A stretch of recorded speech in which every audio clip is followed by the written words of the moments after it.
కుర్రాడివి, నిన్ను జయించడానికి ద్వైతవాదులు ఇక్కడ మొత్తం 100 మంది వచ్చారు, ప్రతిపక్షంలో నువ్వు ఒక్కడవే ఉన్నావు, గెలుస్తావా అన్నట్టు ఆయన.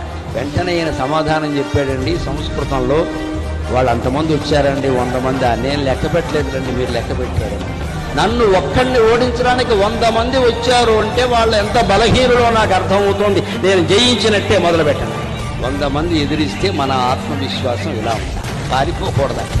100 మంది నన్ను ఓడించడానికి వచ్చారు అంటే వాళ్ళు ఎంత బలహీనులో అర్థమవుతోంది. లేదా ఒక్కడిని వాదనలో జయించడానికి ఒక్కరు రావాలి కానీ 100 మంది ఎందుకంటే పని లేక, వాళ్ళ మీద వాళ్ళకే నమ్మకం లేక ఓ మంద కింద వచ్చారనమాట.